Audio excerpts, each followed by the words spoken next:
Os quería dar la bienvenida y diciéndoos que os sintáis en vuestra casa, pero que os sintáis en vuestra casa desde ahora y para siempre. Si hay una conciencia colectiva en el equipo del Archivo Histórico Provincial es la de que somos una institución pública, es decir, no es una metáfora lo de que os sintáis en vuestra casa, es vuestra casa, la pagáis vosotros. Y si hay algo en lo que nos hemos empeñado en los años que llevamos trabajando es precisamente en que la ciudadanía, en este caso de la provincia de Alicante, sienta esto como su casa.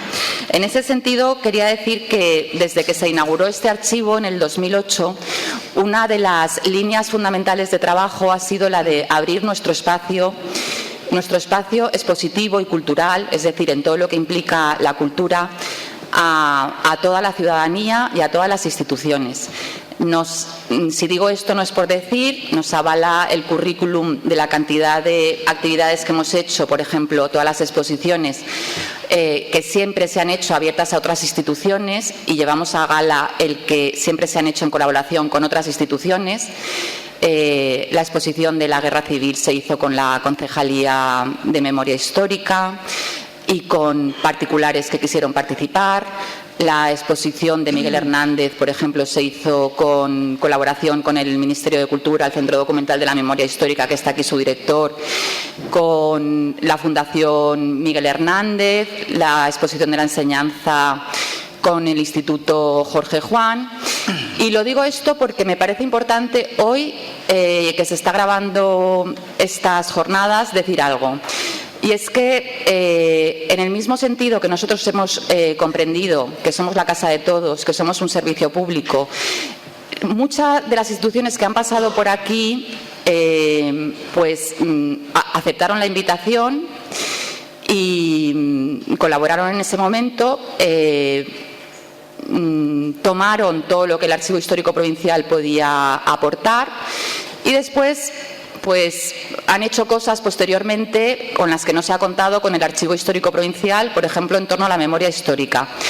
Y lo quiero decir porque se está grabando, porque el Archivo Histórico Provincial de Alicante, si hay algún archivo en Alicante que tenga documentación sobre represión y memoria histórica, es el Archivo Histórico Provincial de Alicante. Todos los expedientes penitenciarios de todos los que fueron procesados al acabar la guerra en la provincia de Alicante están aquí. Está la documentación de todos los depurados de todos los ministerios, está la documentación del Gobierno Civil, que era el órgano del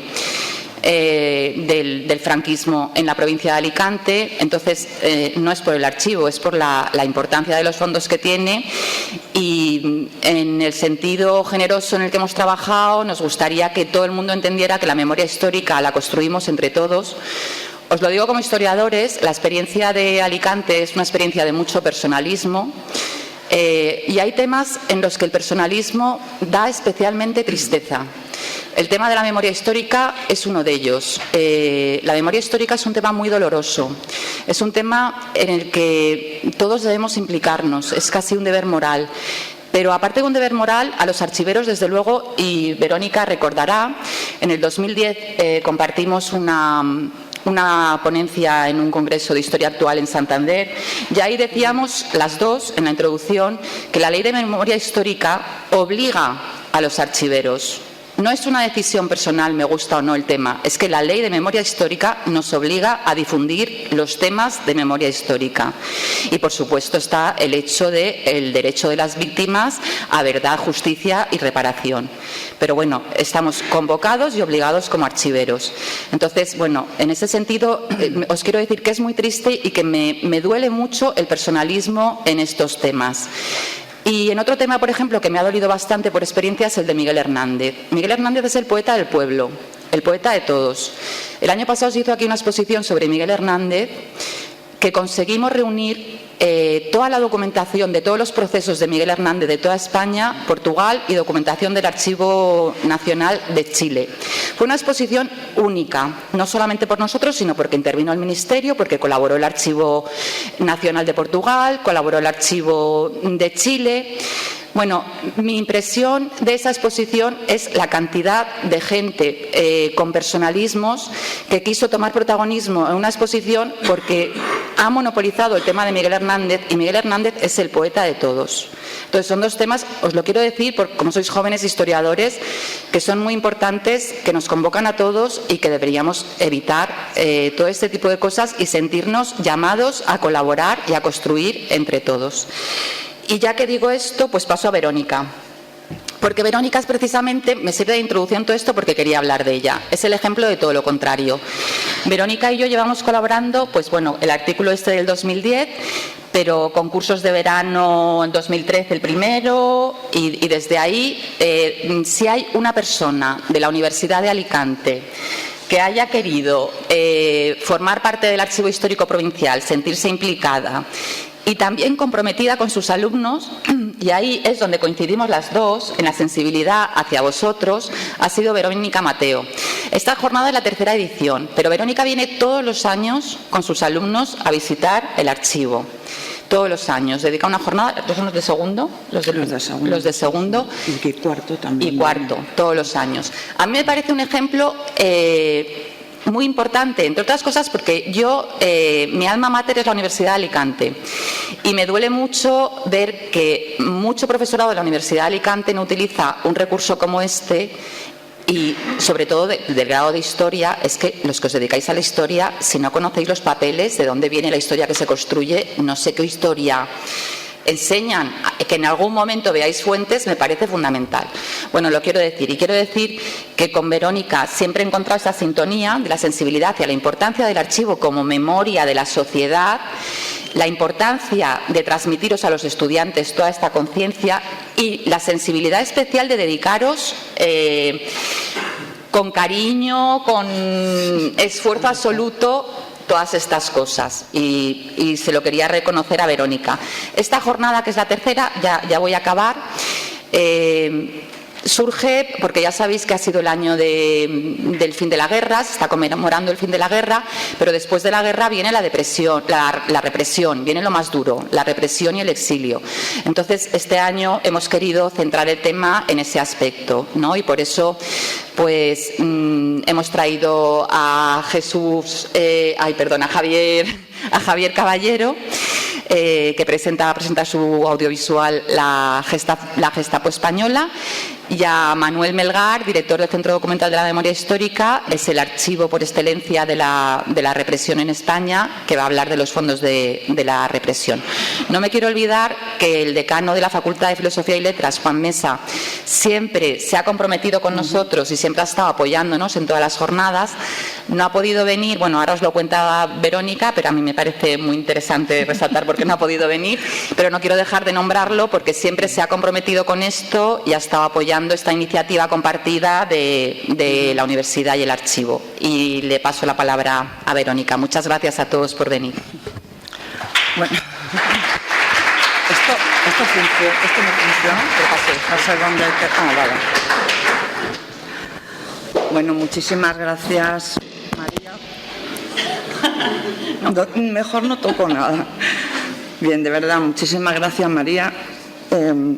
Bueno, no sé si me han salido los colores o es que ya vengo yo un poco más maquillada, pero desde luego, en fin, es cierto que llevamos bueno, ya podemos mirar la vista, podemos girarnos y ver hacia atrás, que llevamos ya varios años colaborando, no solo con las actividades aquí que realizamos todos los años de manera conjunta, tanto para el alumnado de archivos como para el de gestión de patrimonio cultural, sino también en otro tipo que está en este marco de la difusión y la divulgación, como eran esos proyectos de redes en los que también hicimos algunos, y me vais a permitir la expresión, algunos experimentos. Tuvimos de conejillos de indias a algún colegio y también a algún instituto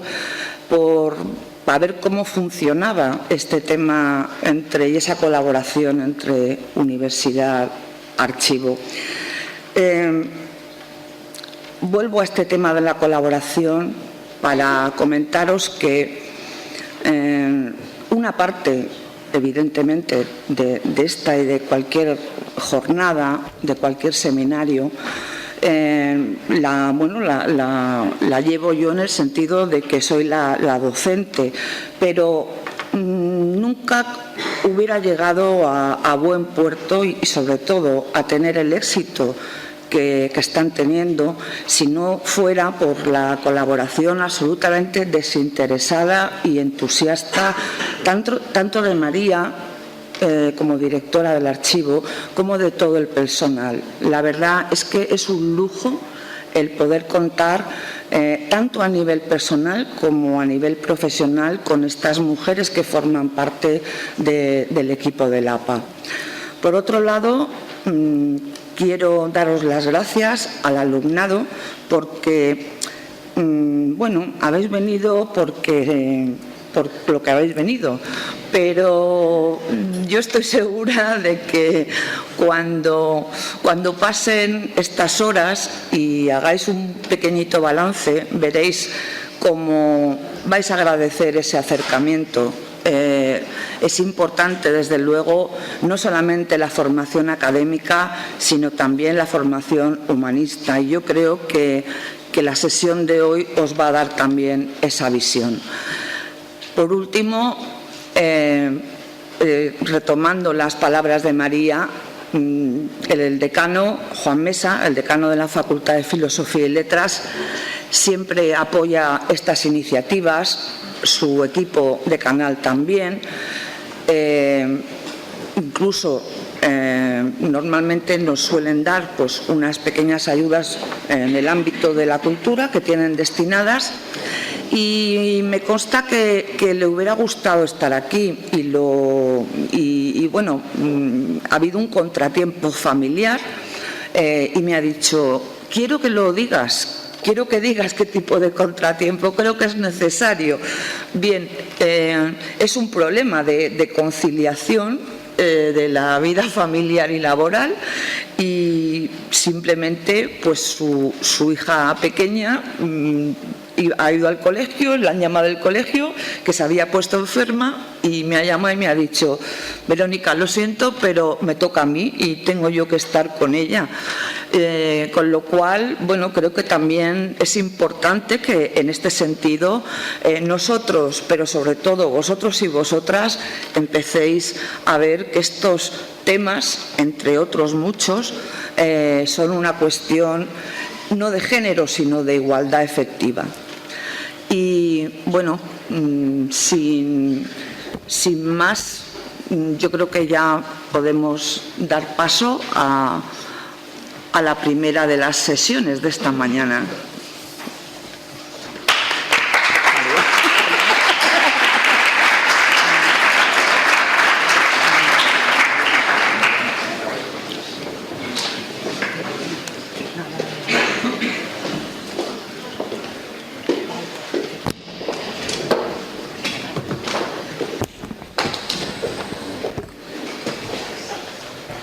Bueno, pues voy a presentar a Javier Caballero. Quiero decir, en primer lugar, que a mí me impresiona porque es un artista. Lo vamos a tener aquí como director, productor, realizador de audiovisuales, pero ha tenido una vocación por la arquitectura, diseño de espacios y todo eso que me parece muy, muy interesante en su biografía. Os quiero decir que a mí lo que me cautivó y enseguida pensé, y se lo planteé a Verónica el traerlo, fue el que hace mes y medio así proyectaron en la 2 uno de sus documentales, La cultura vigilada, y después al poco Campos de resistencia. Yo vi La cultura vigilada y la verdad es que me impresionó tanto. Me sentí tan identificada con lo que intentamos hacer aquí con la memoria histórica.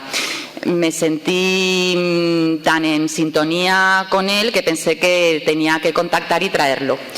Pero quiero resaltar de su currículum, porque él ha sido director de 2 empresas de comunicación, Comunicación TVG y Arte Digital, y ha hecho un montón de documentales, trabajo de publicidad también, pero yo quiero resaltar, porque es lo que más me interesa para esta presentación, toda la parte que le ha dedicado al tema de memoria histórica y no solo, la cantidad de audiovisuales, porque tiene un currículum en ese sentido impresionante. Entonces, quería nombraros algunos de los documentales que ha hecho. A mí me ha llamado mucho la atención, en primer lugar, la Escuela de Vallecas, porque sale Maruja Mayo. No sé si habéis visto el documental Las sin sombrero. También es la recuperación de las mujeres que tuvieron alguna relevancia en la historia de la cultura y de la intelectualidad española. Bueno, pues me llamó la atención porque sale Maruja Mayo. Ha tocado el tema del exilio con el documental de Alberti, La Arboleda Americana. Las memorias de Alberti son la memoria perdida. Él, el documental del exilio de Alberti, lo tituló La Arboleda Americana. Luego me corriges, Javier, si algo me equivoco. Hizo otro, Picasso, 8 historias de amor, en el que habla de los amores, la pintura, la historia y las vanguardias del siglo XX, y que fue premiada en el Houston Festival. Después, ya de memoria histórica, Franco, Cara y Cruz, una dinastía sin corona. Él dice que es una visión crítica desde la intimidad del franquismo, con los testimonios de 15 personajes que conocieron y convivieron con el último dictador de Occidente. Otro, Bajo todas las banderas, españoles en la Segunda Guerra Mundial.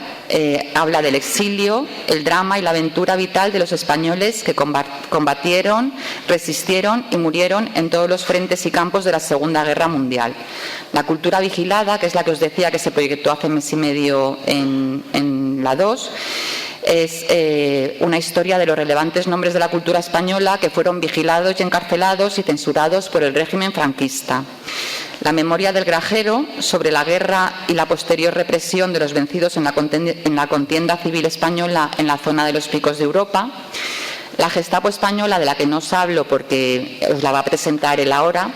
Bueno, como veis, el repertorio es infinito y tiene un currículum en ese sentido impresionante. Yo creo que va a merecer muchísimo la pena tener la oportunidad de tenerlo, de escucharlo.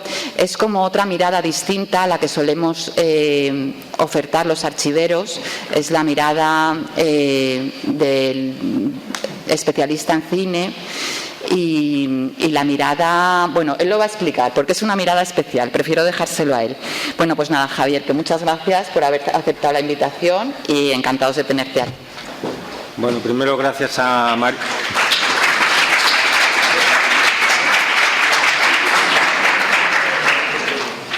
Gracias a María y al equipo de esta institución que permite hacer este tipo de actos en los que se pueden difundir, que es bastante difícil, bastante complicado difundir este tipo de documentos o de documentales que no tienen mucha cabida habitualmente en las televisiones, que en realidad es para lo que se hace, ¿no? Pero al final no es fácil. Entonces, en estos actos se puede difundir y eso es muy de agradecer, sobre todo con una convocatoria tan amplia.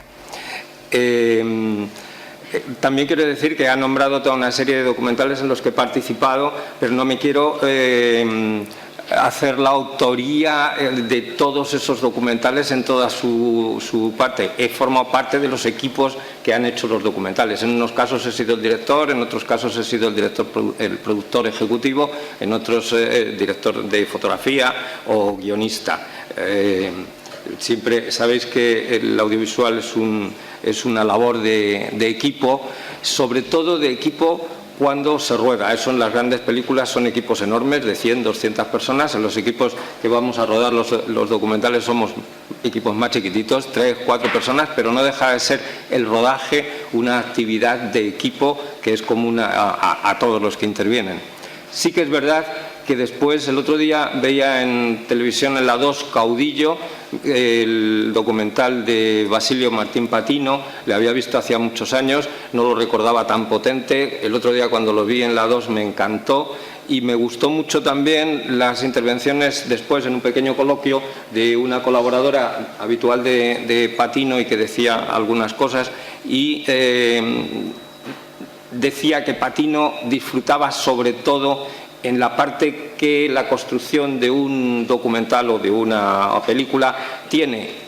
Participas de ese equipo que va de rodaje, te vas por toda España o por donde estén las localizaciones donde vas a rodar, es algo así con mucha vorágine y mucha actividad, pero luego cuando todo eso termina hay una labor casi de codos, como de estudiante, un poco parecido, relativamente parecido a lo que puede hacer un investigador en un centro como este, aunque lo hacéis de otra manera, de una manera mucho más objetiva, basada en los documentos. Nosotros es más de espectáculo, pero no dejas de tener que ver todo aquello que has grabado y construir con ello un puzzle. Decía la colaboradora de Patino que Patino le gustaba decir que él jugaba a hacer películas, y en cierto modo, y que la parte que le gustaba sobre todo era encerrarse en el estudio cuando ya había terminado la vorágine del rodaje y se ponía a construir el documental, porque el documental se construye para él en la sala de montaje. En ese sentido, yo sí he estado más implicado en todas las labores, en todos los que he participado, participando de una manera u otra en los rodajes, pero luego sí que he sido muy de los montajes. En ese sentido, sí me siento, en algunos de ellos que se han citado, muy autor de ellos, porque está en esa parte del montaje que es donde construyes, y como decía la colaboradora, ese juego que dice Patino, yo le llamo un juego de hacer un puzzle. Este documental, La Gestapo Española, ha citado María este que pusieron hace un mes y medio, ya era hora, porque se lo entregamos a Televisión Española hace 5 años y La Cultura Vigilada, y no lo ha programado, y gracias, porque yo ya ni me lo esperaba, lo han programado hace un mes y medio. Para hacer ese documental, que parte de un proyecto que queríamos hacer sobre algo que yo viví en los años 70 y 80, que es la primera época de la transición, incluso la última época del franquismo, donde los jóvenes participamos mucho de las movilizaciones que para mí hicieron posible la llegada de la democracia que conocemos ahora y que antes no había, porque antes estábamos bajo el régimen franquista de una dictadura de tipo fascista, nacional catolicismo se llamaba, muy parecida al nacionalsocialismo del nazismo. Esa gente jóvenes que salíamos entonces delante de la policía, corriendo, los caballos detrás, las sirenas, los botes de humo y algunas veces las balas, dejaron por el camino a mucha gente de una manera u otra, gente que les afectó aquella lucha por la democracia, unos pagando incluso con la vida. Hubo 170 muertos aproximadamente en esos periodos de los últimos años 70 a los primeros 80, de gente que murió en manifestaciones por balas fundamentalmente de la policía, a veces de la extrema derecha. Todo eso lo recopiló un alicantino, un amigo, un escritor, un historiador, un escritor, Mariano Sánchez Soler, en un libro que se llama La transición sangrienta. Mariano me permitió utilizar sus datos para construir un guión y presentar a Televisión Española, y de ahí surgió un proyecto de hacer algo con los represaliados de toda esa época. Televisión Española dijo que era demasiado agresivo, que hiciéramos algo más relajado y que a lo mejor estaría bien hablar con los intelectuales que sufrieron eso, pero de una manera más suave. Y de ahí sale La Cultura Vigilada. Pero en ese trabajo hicimos 60 entrevistas a gente que eran intelectuales, Juan Marsé, Goytisolo, Genovés, etcétera, que son los que salen en La Cultura Vigilada, pero también hicimos otras muchas entrevistas a gente más anónima. Cuando tienes 120 entrevistas grabadas de más de 1 hora cada una, a 2 cámaras, es decir, te enfrentas a 150 horas de grabación, pues conecto con eso que decía del juego, de encerrarse en una sala de edición y construir como un juego, como un puzzle, que digo yo, en el que forman parte de él cientos de piezas muy pequeñas que son los take, los cortes que hacemos de los clips de audio, los clips de vídeo, y que primero transcribes esas 120 horas, después buscas los trozos y después intentas hacer de eso un puzzle que haga como un conjunto inteligible, ¿no? Entonces, en ese sentido me identificaba mucho con Patino. Y esto de la Gestapo española surge de esos descartes que no entraron en la cultura vigilada. Estaba grabado el material y se había quedado fuera porque no eran tan intelectuales como podían ser los que salían al otro. Entonces pues pensé en meterme horas y horas ahí a juntar el puzzle y así salió la Gestapo española. Como luego quizá haya un momento de poder hablar, no me voy a enrollar más, solamente decir que el nombre de la Gestapo española quizás es un nombre un tanto espectacular. Todos conocemos lo que era la Gestapo en las películas, lo conocemos por las películas de alemanes. Vosotros sois jóvenes, en mi infancia había una cantidad de películas de alemanes siempre hechas por los americanos, con lo cual los alemanes siempre eran malos, y especialmente la Gestapo. Entonces se nos ocurrió que la Gestapo española era una manera para llamar de una manera, digamos, llamativa y espectacular. No dejamos de ser realizadores de vídeo, de audiovisual, nos gusta el espectáculo y algo que fuera como más impactante. Entonces, lo que está es una manera simbólica de llamar a la policía secreta de Franco. La policía secreta de Franco, que tenía un nombre, la Brigada Político-Social, y que era conocida por los que corríamos como los sociales o la secreta, y por toda la oposición a la que perseguía. Pero es un nombre, como digo, simbólico porque es sobre la Brigada Político-Social. Y luego quiero decir que la primera escena del audiovisual, del documental, conecta muy bien con esto que estamos aquí en un centro de documentación, en un archivo, porque precisamente la primera escena es la llegada de un investigador, de un historiador, a consultar documentación en un centro igual que este. Concretamente es el Pabellón de la República en Barcelona, que alberga, es el archivo, creo, municipal de Barcelona, y alberga pues diferentes documentaciones como aquí. No creo que sea tan rico como este con respecto a todo esto que vosotros tenéis, que supongo que estará ligado a que la última parte del Gobierno de la República salió por aquí, al exilio, entonces quizá haya esa...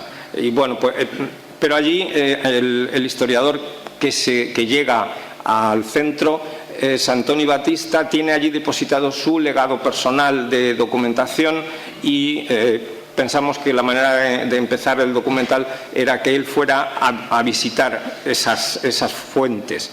Y esas fuentes consisten en unas centenares de fichas policiales de ciudadanos que luego han tenido más o menos su fama, pues porque a lo mejor estaba Joan Manuel Serrat o gente de este tipo, fichada. Estamos hablando de que es en Barcelona, en ese caso lo que dependía de la Brigada Político-Social ubicada en Barcelona, en Vía Laietana, en la comisaría de Vía Laietana, y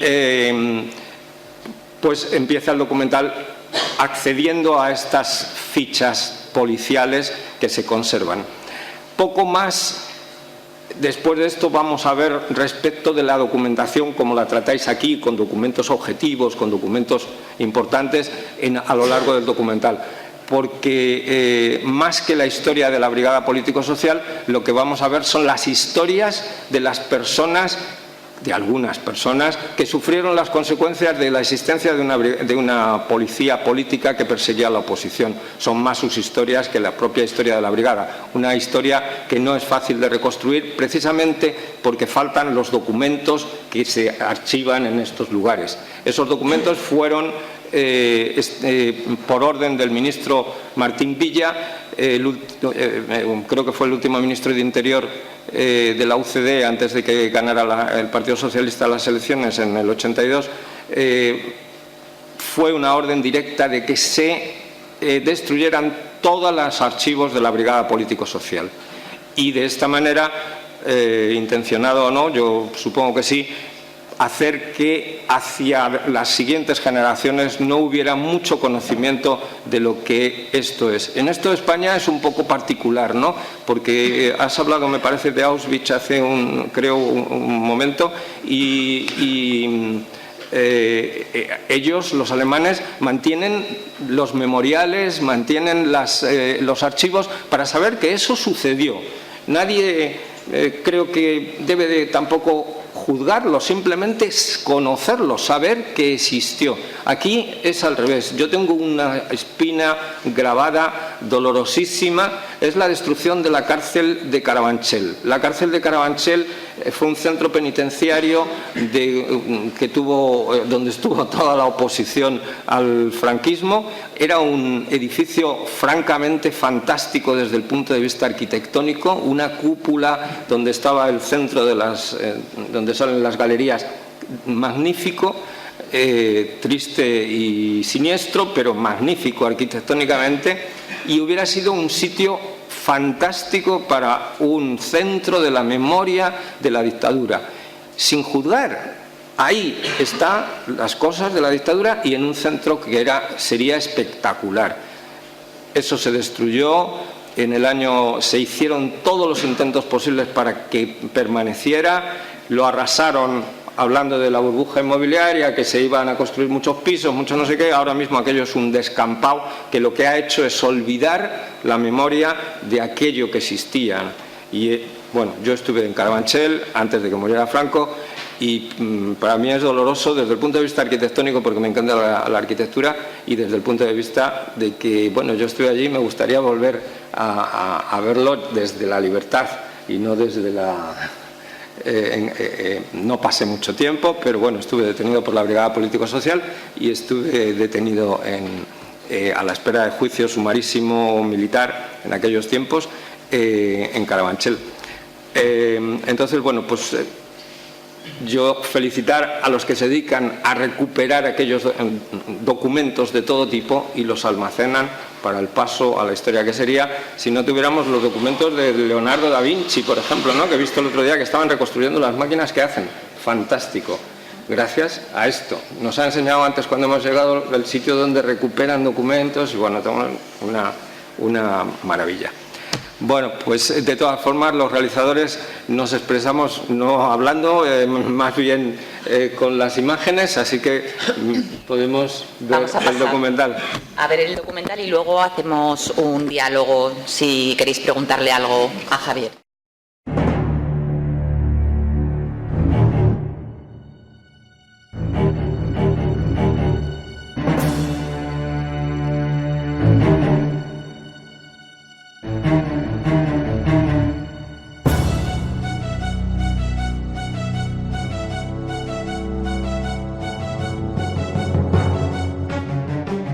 Despacho de la Brigada Asociado, con dos agentes de la Brigada Asociado, con la ficha Salvador Espriu que no me dejaban ver, me decían, ¿y usted qué quiere? Pero yo les dije todo. O sea que esa ficha vi que era un material increíble por la cantidad de cosas que anotaban que hoy nos pueden parecer surrealistas, ¿no?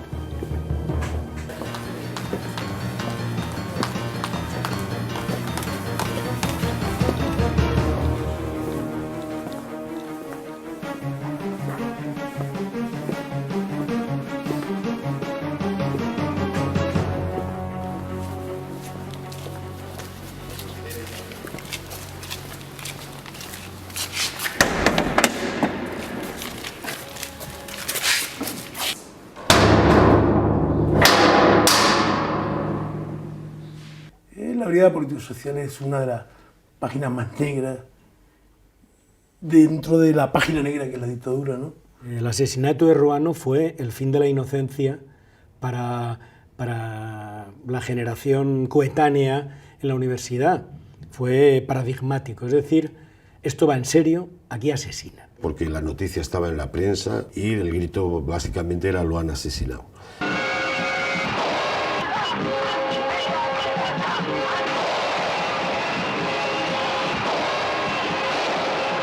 Ambiente de exaltación, de asambleas, de policías asesinos y todas estas cosas. Era un ambiente muy desagradable. Pues yo lo pasaba mal, estabas ahí entre gente que te odiaba y que no les faltaba razón también. Plum, plum, se oyeron un par de detonaciones secas. Digo, ¿qué pasa? Digo, hay sociales en el bar. El sargento por los galones se da media vuelta y hace varios disparos con la pistola. En el momento que disparó hice un paso atrás y me dio un tiro en el hombro.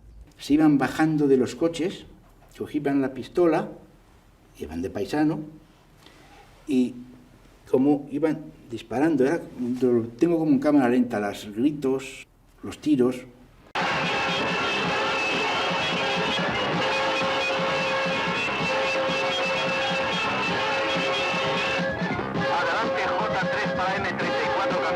Me rompieron la nariz de un culatazo y me abrieron la cabeza. Me pegó un tiro en la espalda, en el pulmón, que me atravesó el pulmón. Te ponían las esposas por delante de las espinillas, se metían una barra, te colgaban, tú quedabas con las plantas de los pies hacia arriba y con los genitales prácticamente al aire. El Billy, el niño, y el Carlitos me tuvieron colgado por la ventana que habían tirado a Grimao, esposado, con las manos atrás y sujetándome solo por los pies. Yo creí que me tiraban. No te reconocías, tú te mirabas, ¿no? Y de repente veías una cosa aquí que era tuyo, todo negro, ¿no? Te pegaban entre muchos, ¿no? En fin.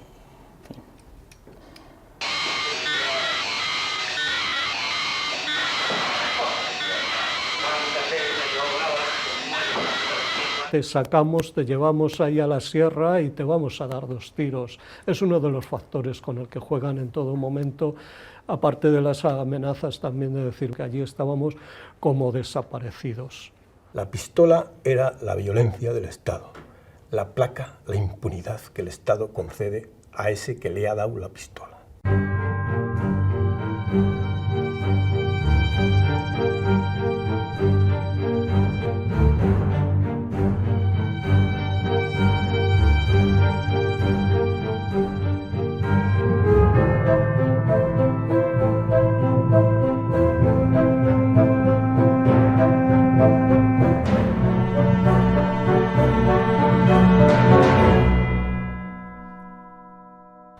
Yo, si hubiera podido, me hubiera suicidado.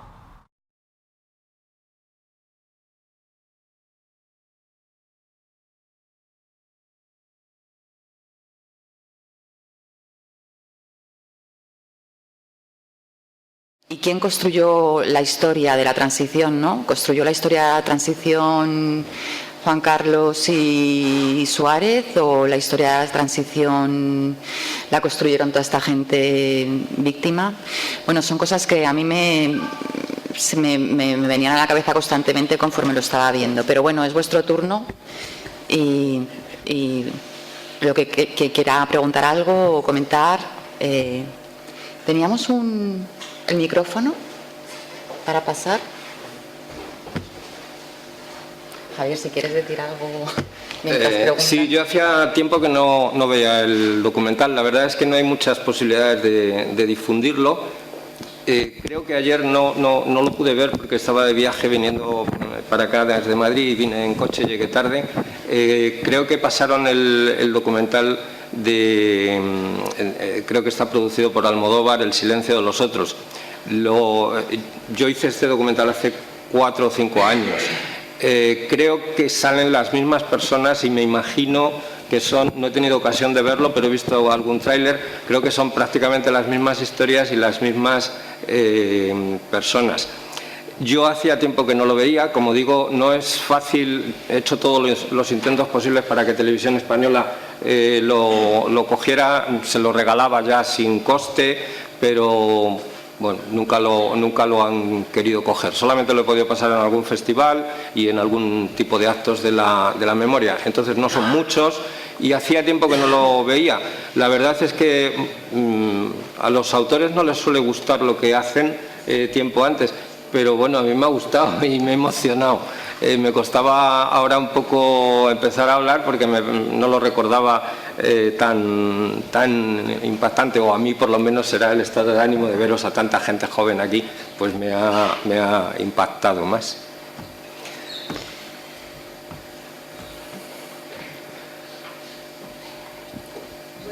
yo por romper un poco. Yo estoy emocionadísima. Le agradezco el trabajo, magnífico trabajo que ha realizado. Y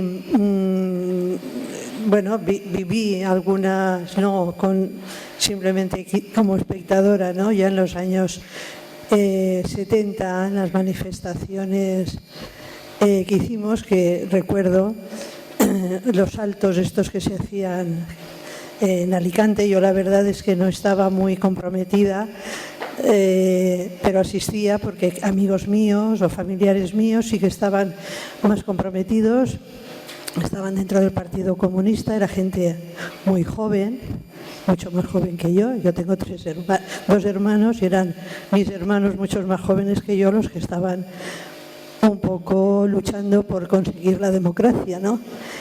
Entonces, pues me he emocionado, he llorado de ver, y sobre todo por la gente joven que afortunadamente no ha conocido esta etapa, y creo que estos testimonios son muy importantes para que no olvidemos, ¿no?, esas etapas y a dónde estamos, ¿no?, en el momento presente, además en un momento de elecciones, que todas estas cosas nos hagan reflexionar en vistas a un mejor futuro y a una consolidación de la democracia, que como muy bien decía Sartorius, todavía no se ha conseguido, ¿no?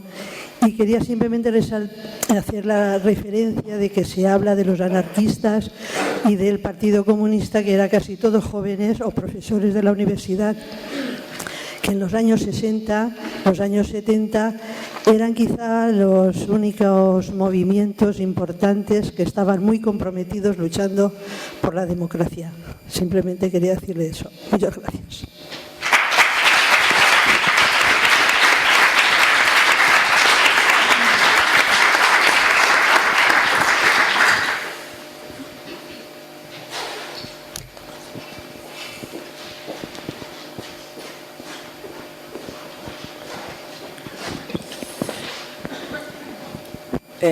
Bueno, Javier, yo quería darte las gracias desde el punto de vista personal y también profesional. ¿Se oye ahora? Porque la verdad es que a mí también me ha emocionado, también por cuestiones familiares. Yo recuerdo que era pues muy pequeña, bueno, sí, cuando el golpe de Estado de Tejero, el intento, perdón, y recuerdo oír hablar en casa a mi padre y a grupos pues, de profesores de universidad y amigos sobre, no sé si era una leyenda urbana, pero ahora pienso que no, que tenía una base importante de realidad, y era que varios campos de fútbol, y entre ellos aquí en Alicante el Rico Pérez, pues también habían sido, bueno, podía ser el escenario, podía ser el plató para llevar allí pues una, vamos a decirle, purga, como se había llevado en otros países, como en el caso de Chile, y que estaban fichados, y estamos hablando del año 81, o sea, realmente hace nada. Entonces, creo que esto es necesario, yo no sé qué cantidad de los alumnos y alumnas que están hoy aquí, no sé exactamente hasta qué punto, porque en los libros de texto esto no lo habéis tenido, y los libros de texto llegan hasta la transición, pero no profundizan, pero es que ni siquiera a un nivel de epidermis, en realmente lo que supuso los esfuerzos, el dejarse la piel y la vida por conseguir esa democracia. Creo que estamos en deuda, pero en una deuda de gratitud inmensa también a esta gente que fue víctima de esa represión por conseguir la libertad. Porque ahora estamos luchando los nietos de la República de los afectados por el golpe franquista, e imagino que a la siguiente generación, ya a nuestros hijos e hijas, pues a lo mejor su labor principal será la de reivindicar y hacer esa puesta en valor de toda esta gente y de los testimonios que tú has recogido en el documental. Solo era eso.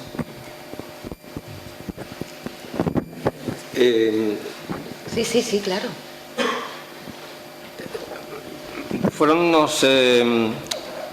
unos años en los de la transición en los que hubo una parte muy comprometida de la juventud estudiantil y de los obreros sindicalistas presionando en la calle en los últimos años de la dictadura. A partir del 68, esto que ha salido del cantante Raimon, que es de esta tierra, en la universidad, en la Facultad de Filosofía, aquel concierto, es un poco el estallido, a nivel estudiantil por lo menos, de la oposición de empezar a salir. Lo cuentan perfectamente cómo a partir de eso se producen lo de los saltos, que era una presión permanente, y uno lo dice de una manera muy sencilla: no pretendíamos otra cosa que romper la normalidad, que se viera en las calles que había algo raro. Y en aquellos años, principios de los años 70, que se recrudece lo que había sucedido inmediatamente después de la guerra, que viniendo de la guerra, no es que tenga lógica, pero viene de donde viene, la verdad es que se reprodujo esa represión brutal en los últimos años del franquismo, en los años 70, a partir de eso del 68. Había habido el mayo del 68, se entiende un poco mal, pero hace una referencia el director general de seguridad diciendo: aquí no fue el mayo del 68 que hubo en París, aquí no pudieron echar del gobierno a De Gaulle. La verdad es que no fue así, pero bueno, hubo un pequeño mayo español y ese movimiento estudiantil estuvo presionando durante todos esos años no solo hasta la muerte de Franco, sino realmente hasta los años 80. Ahí en los datos esos hablo de los 173 muertos en manifestaciones por disparos de la policía o disparos de grupos de extrema derecha que también los había infiltrados dentro de la policía o dentro de las propias manifestaciones. He hecho referencia antes que Mariano Sánchez Soler, escritor de aquí, periodista, lo recoge en su libro La transición sangrienta. En mi caso, yo era muy joven. Yo llamo a todo este grupo de los que tuvimos, y estos son los que lo pasaron mal, yo la verdad es que tuve mucha suerte, les llamo los olvidados de la transición. Nadie ha hecho referencias a ellos y los considero como los peones de un tablero de ajedrez en los que se estaba jugando una partida y los peones se iban sacrificando. Por edad nos correspondió ser los peones, y yo tengo la sensación de que los alfiles, las torres y los caballos tenían 5 años más que nosotros, y simplemente por una cuestión biológica que les había pillado con 5 años más que a nosotros. Nosotros tenemos 20, 19, 18, 21, pues son los Felipe González, Alfonso Guerra, etcétera, etcétera. Eran los alfiles del movimiento de ajedrez y bueno, los peones nos tocó esta parte un poco más dura de sacrificarnos. Esta historia mía, por acordarme de esta gente, bueno, yo mismo pasé poco tiempo en Carabanchel, pero estuve justamente detenido y en Carabanchel el día 26. Yo entré en Carabanchel, me parece que fue el día 26 de septiembre de 1975. Yo no lo vi, pero pasa, 17, creo. Bueno, yo vi pasar por delante de las celdas de castigo donde estaba. Estuve 10 días detenido en la Brigada Político-Social, incomunicado. Perdí la sensación del tiempo inmediatamente porque me detuvieron por la mañana temprano, eso que dicen de a las tantas de a las madrugadas entraban, sonaban, tal, no sé qué. Efectivamente entraron en mi casa, fueron más o menos correctos. Vivíamos en una guardilla, pero ese día había dormido en la casa de mi madre, de mis padres, y llegaron allí porque fueron a la guardilla, no encontraron, aunque se llevaron detenidos a los vecinos y a un montón de gente, y fueron a mi casa. Fueron más o menos correctos hasta el momento en que se cerró la puerta y estábamos ya en la escalera. En ese momento me pusieron la pistola en los riñones y las esposas, y bajé, me metieron en el coche. Vivía muy cerca de la Plaza Mayor, vivía muy cerca de la Dirección General de Seguridad, el kilómetro cero el kilómetro cero, que es donde estaba la Dirección General de Seguridad y las dependencias de la policía, de la Brigada Político-Social. En el sótano estaban los calabozos. Entonces el trayecto fue muy corto. La imagen que tengo es ver yo vivía en el número 12, ver a la portera del número 10, eran las 7 de la mañana, pues había salido a barrer o algo así, y vi la cara, y lo último que vi por las ventanillas, ¿no? Luego enseguida estaba en la Dirección General de Seguridad y en los sótanos. Perdí la noción del tiempo inmediatamente porque me dieron de comer algo en algún momento y yo no supe si me habían dado la cena o el desayuno, y entonces me equivoqué, y a partir de ese momento todo lo llevaba cambiado. Después, cuando ya fui a Carabanchel, seguí otros 10 días en las celdas de castigo de Carabanchel. Eran brutales, eran un sótano con un agujero en el techo, 6 metros de altura, y una lupa por la que te podían ver continuamente, a oscuras, día y noche,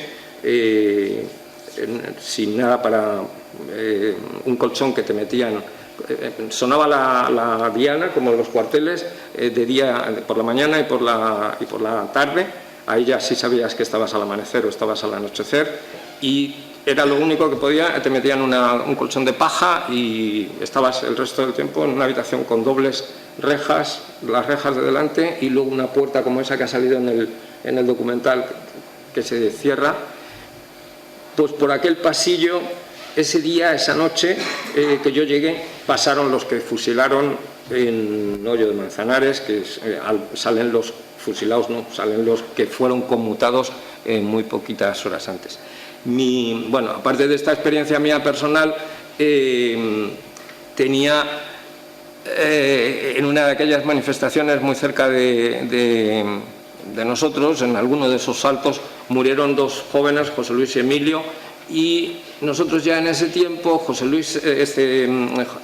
Ignacio igual y yo, un amigo que intentábamos hacer cine, pues en Super 8 hicimos un documental que se llamó 13 de diciembre, y fue sobre la muerte de esos 2 estudiantes, que fue muy tergiversada en los medios, como siempre, y por el ministro del Interior. Entonces era Rosón, no me acuerdo ahora el nombre, el apellido era Rosón, era ministro del Interior, y ya había Congreso de los Diputados, ya había democracia, pero se dio una versión absolutamente lo de siempre. Esos estudiantes eran pagados para ir allí a armar follón y no sé qué, no sé cuántos, porque a uno le cogieron que llevaba algo de dinero en el bolsillo y se inventaron la historia. Resulta que era un chico que, además de estudiante, luego era repartidor no me acuerdo qué repartía, y entonces tenía el dinero correspondiente de las cosas que había ido repartiendo durante el día y las había ingresado, y lo tergiversaron y todo eso.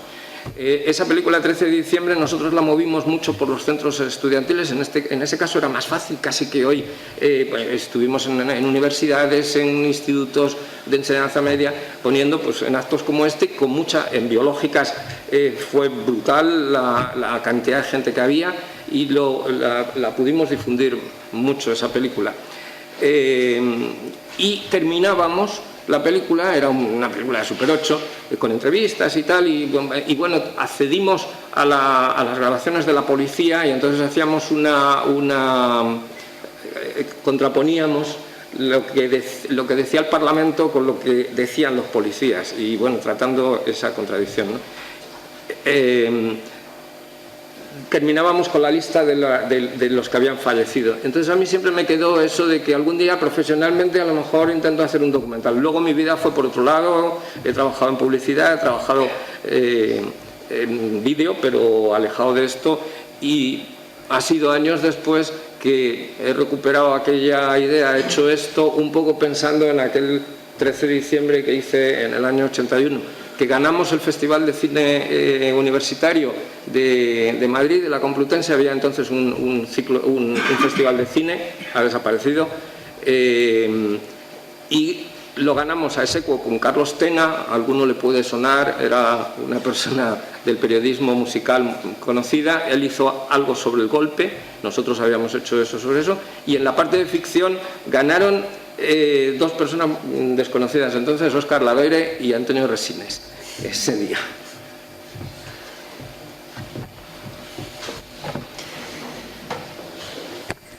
Susana.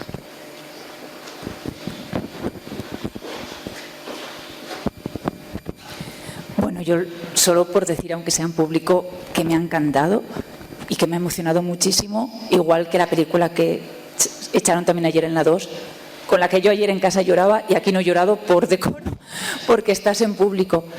Un poco lo que ha dicho Verónica, qué importante sería agradecer a todos los que luchasteis en estos últimos años del franquismo, por todo lo que quizás haya que agradeceros. A mí muchas veces con las leyes de memoria histórica o todos los problemas que hay para desenterrar, para hacer justicia con los de la guerra civil, muchas veces pienso, porque la mayor parte están muertos o se están muriendo. Ayer en el documental de la 2 se veía como una de las mujeres que buscaba, no sé si era la que buscaba al padre o la madre, a la madre, muere antes. Otra, sin embargo, sí que puede desenterrar al padre. Y eso era tan emocionante, y muchas veces me da pena como que no se ha podido hacer justicia con aquellos. Y he sentido como que la época del franquismo como si hubiese ganado la batalla. Pero si todavía se puede hacer un homenaje con los que lucharon contra el franquismo, me da la sensación de que todavía se puede hacer, o sea, todavía. Y eso sois vosotros. Yo nací en los años 70 y crecí en los 80 creyendo que nacía en un país normal, europeo, y con el tiempo me di cuenta de que no. Claro, yo era una niña. También recuerdo, yo no sé en qué años se emitió aquello, pero recuerdo un programa sobre la transición que se hizo en Televisión Española, en la que a mí me emocionaba, que era muy pequeñita entonces, porque te hacía pensar que estabas en un país bueno, porque la transición había sido magnífica. Con el tiempo te das cuenta de que no lo fue. Quizás fue lo necesario entonces, pero madre mía, cuántas cosas hay tapadas. Y cuando leo ahí que la Brigada Político-Social funciona hasta el año 1986, me parece increíble. Yo lo he sabido hoy. Yo tenía 10 años en el 1986 y me parece increíble que hubiese funcionado hasta cuando yo tenía 10 años. No es lo malo que funcionara hasta el 86. Es que de alguna manera ahora estamos viendo, están las noticias, las cloacas del Estado, que le llaman cloacas del Estado para, bueno, también le están llamando la Brigada Patriótica, pero no deja de ser los vestigios de esta brigada político-social que en realidad dejó de existir, pero no dejó de existir porque se cambió el nombre y se llamó Brigada Criminal. Y teóricamente se dedicaron a otra cosa, pero como venían de donde venían, uno de los policías explica, nada más conseguimos 2 testimonios, uno de casualidad, el de Eduardo Blanco, que pertenece además a una grabación de Jordi Gordon de otro tema y se metió aquí, y solamente el testimonio de un policía que sale, ¿no? Que por cierto es el archivero, claro, por eso ha querido hablar, ¿no? Porque si hubiera sido más operativo no creo. Pues a aquellos policías se les cambió el nombre, pero siguieron exactamente igual y nadie les puede cambiar su mentalidad. Les puedes cambiar de cuerpo tal, pero la ideología y la mentalidad no la vas a cambiar. Entonces, de alguna manera ha seguido ahí en las llamadas cloacas del Estado y han emergido ahora con esto, pero yo diría que posiblemente no han dejado de funcionar nunca, ¿no? Lo que pasa es que cuando, en este caso, estalla una oposición de repente que nadie se esperaba y que de alguna manera les recordaba a ese Partido Comunista muy organizado que les hacía la única oposición, como ellos dicen ahí en el documental, pues parece como que se dedicaron a ver cómo podían combatirlo, ¿no? Es verdad que imagino que no es con torturas, no es con bañeras, con electrodos ni nada de esas cosas, pero bueno, fabricando pruebas falsas, que es una manera también de lo que hacían. Ayer nos entrevistaron, estuvimos en un programa en Radio Alicante, yo por teléfono, y decía María que esto no es un tema de la memoria, un tema de los que hayan sido afectados. Yo en mi caso la verdad es que en todas las familias se rompieron en la guerra, pero en mi caso mi familia era más bien de los vencedores. Ella dice, es una cuestión moral de la sociedad, es que es de justicia, o sea, es por eso, no depende de tu ideología, no depende de cuál es tu estatus, de dónde estás situado, sino que es moralmente reprobable, ¿no? Y entonces por eso hay que reivindicarlo. Yo, mira, Javier, me gusta mucho esto que dices porque a mí me encanta lo de los homenajes, me parece fantástico que se haga homenajes, pero a mí me preocupa mucho más que se haga justicia con esta gente, o sea, todos estos que fueron represaliados, torturados, cuyas vidas de gente muy joven ha quedado truncada, porque ha quedado truncada con un trauma tremendo, toda esta gente, de alguna manera, eso, la ley de amnistía se hizo en un momento dado, pues por el régimen dirigido para salvar, pero está claro que la ley de amnistía fue un intento de amnistiar precisamente a todos los torturadores y a todo lo demás. ¿Cómo puede estar? Y esto yo creo que todos vosotros lo estáis oyendo últimamente en las noticias, Billy el Niño paseando tranquilamente por las calles, Chato Galante Contaballer en su documental, que vive a 20 metros de Billy el Niño, cómo toda esta gente puede seguir con sus medallas de méritos, no haber tenido ninguna consecuencias, y todos estos damnificados, que las cifras que tú sacabas aquí son 150.000 personas juzgadas por el Tribunal de Orden Público. Toda esa gente damnificadas, con vidas truncadas, con vidas traumatizadas, y no pasa nada. ¿Vamos a homenajearles o vamos a querer que se haga justicia con todas estas personas? Yo lo planteo así como reflexión, ¿no? Tu experiencia, imagino que ha sido traumática en tu vida y dices que ha sido leve. Lo cuentas y a mí se me ponen los pelos de punta. Yo no sé si a vosotros os pasa, pero yo estoy pensando, cuando me he manifestado alguna vez, es que nos hemos manifestado siempre sin riesgos. ¿Sois capaces de imaginar lo que es manifestaros con la policía disparando contra los manifestantes en las manifestaciones que hacemos habitualmente? Cuando tienes 20 años puedes con todo. Pero no lo podemos comprender, Javier, ¿sabes? Los que no lo hemos vivido no nos hacemos cargo de lo terrible que fue aquello y de lo que pasasteis, ¿no? Entonces yo creo que un Estado democrático de verdad lo que debe exigir es justicia con todas estas cosas, ¿no? Homenaje es fantástico, pero sobre todo justicia. Yo soy de ese parecer. ¿Qué pensáis la gente joven? ¿Decir algo? Se admite la crítica también.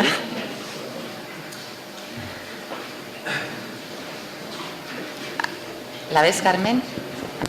Y ahí también hay otra chica. Bueno, yo solo quería apuntar, yo también soy un poco mayor.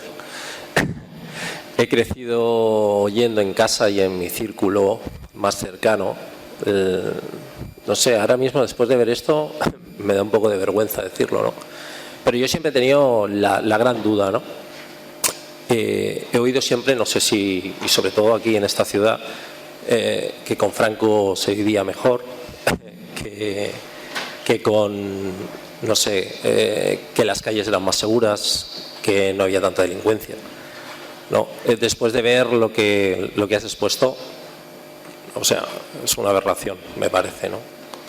Yo creo que también va por barrios, ¿no? Cuando se opina, sí, claro, no, lógicamente. Me lo estás... Sí, pero tú entiéndeme, yo discusiones de sobremesa entre familiares, unos a favor, otros en contra, y tú vas creciendo y un niño que vas oyendo y vas diciendo, pero luego de repente te das cuenta que te gusta la historia, te empiezas a interesar. Sí que es cierto que a mí me gusta más años atrás la historia medieval, etcétera, pero no deja de interesarte la historia actual también, porque tienes que entenderlo todo, ¿no?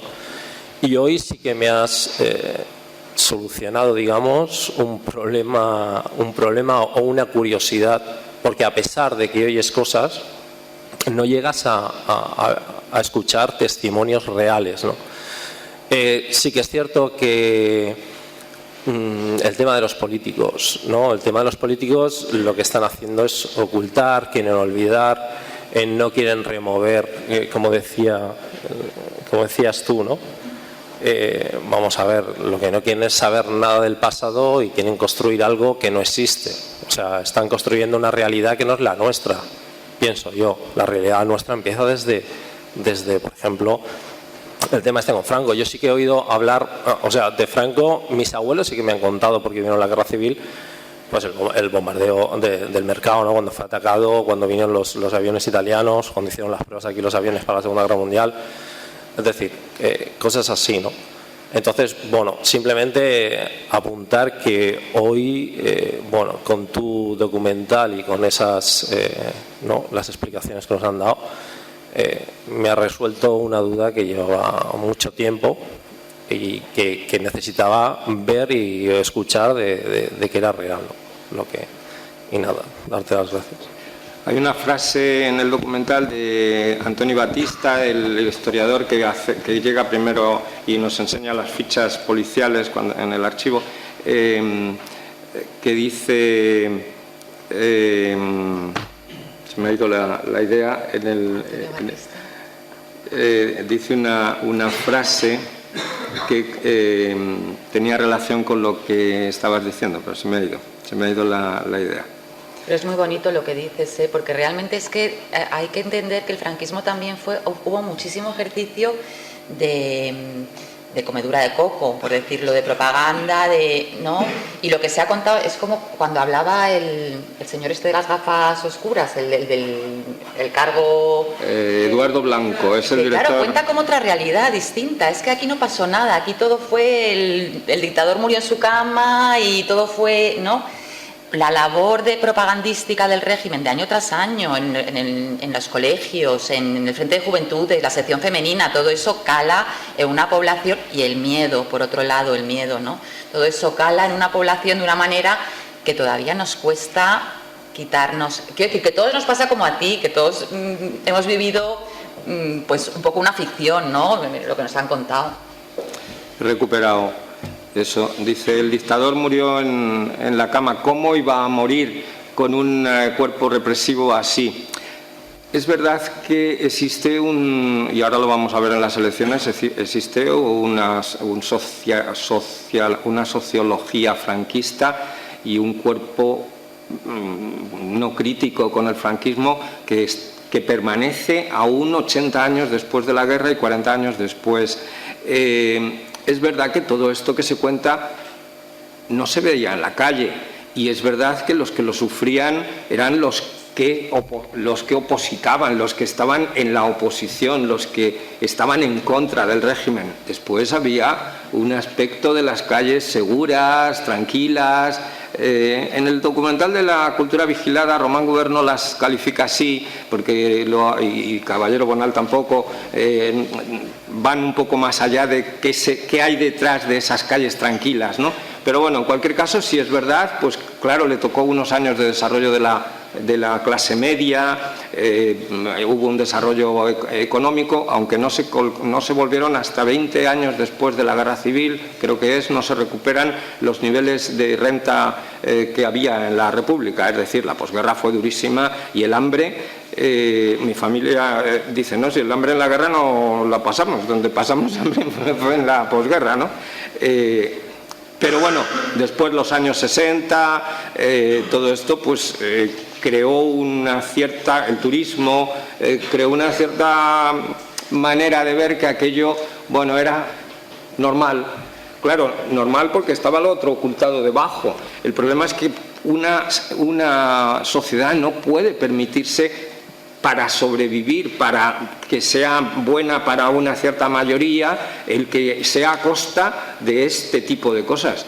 Y en este sentido, la democracia actual, yo soy muy crítico con esto que me parece que hemos comentado hace un momento, es que estamos asistiendo a saber que existe una policía política dentro del Ministerio del Interior. Ya no estamos hablando de los servicios de inteligencia de la CIA, que todos sabemos a nivel de las películas y todo eso, cómo hacen lo que quieren y donde quieren, imponen, quitan y ponen. No, es que es directamente en el gobierno, porque los gobiernos ahora sabiendo esto, no tienen tanto poder como parece, ¿no? El poder al final vemos que está en un poder judicial de que se ejerce de una determinada manera y con unas determinadas personas, en un poder económico que no vemos y que mueve los hilos. Entonces, pero desde el gobierno, que no tiene tanta capacidad como parece, es que también se ha utilizado sin problema. Eso es inmoral. Es que una sociedad no puede permitir, una sociedad democrática, una sociedad que se llama democrática y que vive en libertad. Que la libertad debe de ser más política que la libertad para hacer lo que te sale de las narices y que sea un caos. Eso que a veces se pone como el franquismo, en el documental que hice sobre Franco, efectivamente había una señora que decía, es que con Franco se vivía mucho mejor, ¿no? Todo estaba muy tranquilo. Y de verdad, en cierto modo, yo las imágenes que utilizo, pues ellos, sobre todo, pues claro, era todo fantástico, era precioso, unos bailes, unas cosas, tal, todo estaba muy bien. Comparado con esto, pues hay un poco más de caos. A mí, por ejemplo, que soy un antigraf, aquí a lo mejor hay alguno, de los míos y de los contrarios, soy antigrafitero total, ¿no? O sea, creo que las ciudades está bien, que estén limpias, que estén organizadas, que tal. Entonces, ese exceso a veces de tontería de libertad parece como que va en contra de este sistema, ¿no? Democrático. No, la democracia fundamentalmente es para la libertad política, para que no se pueda hacer pruebas falsas contra la oposición, para que sea limpio, para que se organicen en el Congreso y se decidan cosas no en función de los intereses tan particulares como estamos viendo, sino que sea, pues, que se pueda realmente convencer y hacer leyes que a la mayoría les vengan bien, ¿no? Es esa libertad la importante, ¿no? Luego la otra, yo creo que tiene que haber un orden social normal que forma parte más de la educación que de otra cosa. Y es verdad que, claro, esa constricción en el franquismo era dura. No te atrevías a romper un cristal o a pintar una pared, porque detrás había un policía. Yo tengo mucha edad y hay cosas de esas que no me parecen mal. Lo que me parece mal es que por hacer un rap estés exilado, porque si no estás exilado, estás en la cárcel. Eso sí me parece peor, ¿no?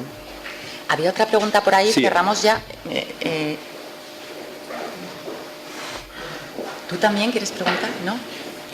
Es porque no sé qué hora es, Verónica. Buenos días. Bueno, yo ante todo estoy muy contenta y emocionada de ver que por fin se mueve algo en España. Yo he vivido algunos años en el extranjero, en Francia, soy profesora de francés, y yo recuerdo cuando me fui de asistente de idiomas a Francia, a la zona de Toulouse, yo entré en contacto con muchísimos republicanos que vivían allí, habían estado allí exiliados, vivían allí, entré en contacto, me hice amigo de muchos de ellos. Y recuerdo una viejecita muy mayor, ya ha muerto hoy, pero me decía, en España no hay democracia. Eso era en el año 1992. Y yo le decía, no, sí, tenemos democracia y tenemos una monarquía que todo el mundo dice que es ejemplar, que todo funciona muy bien. Y la señora, viuda de un juez de Asturias, que se tuvo que ir corriendo, porque emigrada, evidentemente exiliada, decía, si hubiera de verdad democracia en España, yo podría recuperar los restos de mis familiares que están enterrados en cunetas, y yo podría recuperar mis propiedades que tenía, y era una señora rica, evidentemente, la mujer de un juez. Yo tenía una casa preciosa y me han embargado mis bienes. Podría recuperar todos los cadáveres de mis amigos y no puedo. Y decía, no, cuando hablaba de la monarquía, dice, ese rey está puesto por Franco. Y yo en aquel momento, yo tenía la educación que me habían dado. Yo había estudiado apenas nada de la guerra civil. Y yo decía, esta señora está loca, no sé, lo que dicen en los medios de comunicación españoles es lo cierto, ella está equivocada. Y me di cuenta que no. Me di cuenta mucho más tarde. Muchísimo más tarde. Yo soy mucho más mayor que vosotros, evidentemente, yo soy de Campello. Yo también viví, nací en el 67, yo aún viví en un colegio público de la zona de Campello, yo aún viví que nos hacían cantar el Cara al Sol antes de formar. Y yo, siendo valenciano parlante, la represión cultural que padecimos fue brutal. Yo recuerdo que las maestras, que eran de fuera, venían de fuera, nos decían: a que se le escape una palabra en valenciano, castigado. Aquí no se puede hablar valenciano. La maestra era andaluza, venía de Andalucía. Y yo recuerdo que se comentaba en el pueblo que si tú eras de fuera tenías muchas más posibilidades de conseguir un puesto de funcionario. Si tú eras valenciano, no. Fue una represión brutal y cuando voy por Francia, porque voy todos los veranos, veo muchos, allí se homenajea a los que lucharon por la democracia y por la libertad. Y yo veo monumentos, incluso a la 9, a los soldados republicanos de la 9, ahora por fin. Tampoco en Francia han querido homenajearlos porque no querían que pensaran que se dieran cuenta del rol tan importante que jugaron los republicanos en la liberación, en la lucha contra Hitler. Porque lógicamente los republicanos eran soldados aguerridos que estaban entrenados en la guerra española. Y entonces, claro, se ocultó en Francia porque eran extranjeros, querían que pensaran que habían sido franceses los que liberaron Francia. No fue cierto, fueron franceses, pero muchísimos españoles, muchísimos. Y también se ocultó en España porque no interesaba que se supiera que soldados republicanos habían sido unos héroes que habían vencido, que habían llegado hasta el mismísimo nido de águilas de Hitler. Y para mí, darme cuenta de esto y volver a España y seguir oyendo a los del PP diciendo que los buscadores de huesos, que eso hay que dejarlo, a mí me dolía enormemente, me dolía mucho. Y ahora que veo que se están moviendo cosas, que los jóvenes empiezan a tomar conciencia, sinceramente estoy muy, muy contenta y muy satisfecha y tengo esperanza de que esto cambie. En Francia y en Inglaterra, donde yo he vivido, si hubiera aparecido en los medios de comunicación la noticia de que la policía patriótica está creando pruebas falsas contra un partido político legal, habría dimisiones en cascada. Y aquí no pasa nada. Nos tiene que hacer pensar que es un síntoma de que esto no va bien. No tenemos una democracia auténtica hasta que no haya una ley de memoria aplicada. Que un presidente del gobierno como Rajoy se haga gala de que deja la ley de memoria histórica con 0 presupuesto y que lo diga muy orgulloso. A mí me da vergüenza como española, me da vergüenza. En fin, hay tantas cosas que me gustaría, pero básicamente me quiero quedar con lo positivo. Estoy contenta de que este acto se realice, estoy contenta de que se difunda todo esto, pero me preocupa ver que todos estos documentales tendrían que estar puestos en horarios de máxima audiencia y en cambio aún no se puede hablar de ciertos temas aún. Aún tenemos muchos obstáculos que vencer. A mí me encantaría que en las próximas elecciones hubiera una mayoría suficiente que permitiera derogar la ley de amnistía. Esa es mi esperanza. Y para eso necesitamos jóvenes que tengan acceso a información veraz, que no tengan miedo de volver los ojos hacia su pasado y que sean capaces de sostener la mirada a aquellos que ya no están. Acabo ya. Yo soy profesora, como he dicho, de francés y con motivo del centenario del fin de la Primera Guerra Mundial nos invitaron a mí y a mis alumnos de francés del Instituto Yo Trabajo de Miguel Hernández de Alicante. Nos invitaron a ese acto por la conmemoración del final de la guerra. Y como nosotros hemos hecho un Erasmus sobre In Memoriam, justamente, la conmemoración, el agradecimiento a los que lucharon por la libertad, mis alumnos dieron un discurso en el que decían que ya era hora de que, 80 años después de la guerra civil, que pudiéramos por fin agradecer a aquellos que habían luchado por la libertad y la democracia. Eso fue en el Liceo francés, donde estaban todas las autoridades francesas, militares y civiles, y las autoridades militares españolas. Pues al final del discurso hubo un jefe militar lleno de medallas que se acercó a la alumna que había dicho que ya era hora de que se reconociera la labor de aquellos que habían luchado por la libertad y le dijo: un discurso muy atrevido, has tenido suerte de que nadie se levantara y se fuera. Es un militar español. A mí me apena. Muchas gracias.